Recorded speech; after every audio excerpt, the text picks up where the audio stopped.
design and having this equipment, sophisticated equipment, even to lab scale.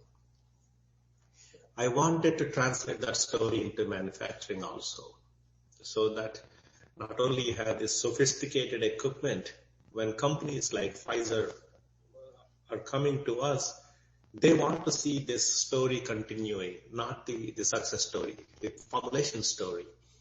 If they are taking the product from 50 kilos in the pilot to 5,000 kilos in the manufacturing, I'm building that differentiator that most industry doesn't have. It's more by trial and error. Even DPT, when I went and worked with them, the amount of scientists, the process engineers, and the so-called scale-up experts are not there. I was given like a production manager, like operator type people to scale up.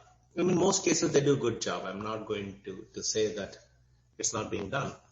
But I want to continue this scientific scale-up, quality by design, and convincing the Pfizers of the world that when they are producing this medium to large scale batches, the process will be rugged for years to come.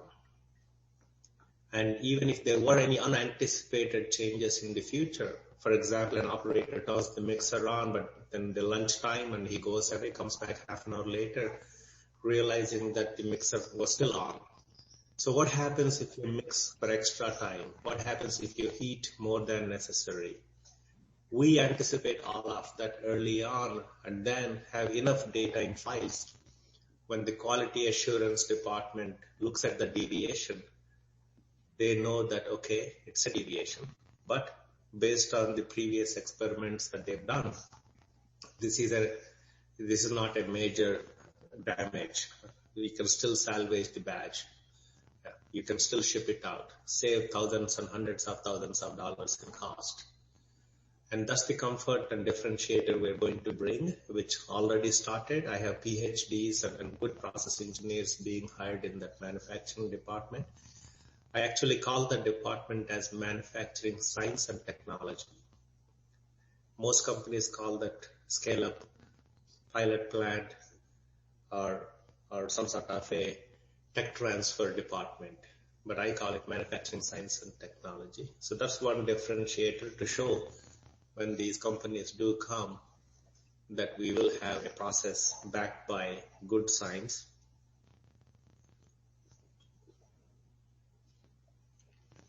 That's a great story to be able to tell. But the way you're talking about it, we're essentially, and correct me if I'm mishearing this, we're taking the story that you've already built from the formulation 3K batch to the 50, 100K batch. Now we're extending that all the way out to the commercial scale 5,000K batch.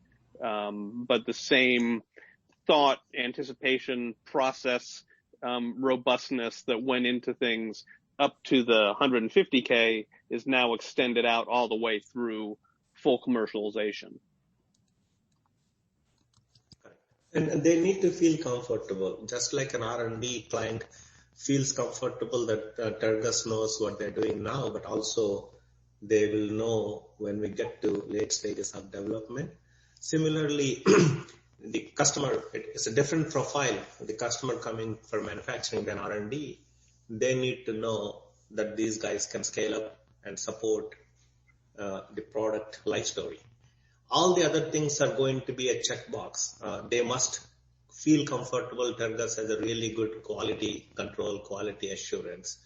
Without that, they don't even have a dialogue with us. Tergus also needs to be aggressive in pricing. Just because we put a couple of PhD scientists, they're not going to pay premium.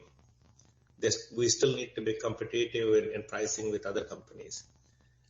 They also need to know that we have capability, infrastructure, machines, people, experienced, supply chain people, etc. All those are checkbox. Without that, it's given. Without that, they don't even come to the table to have this discussion.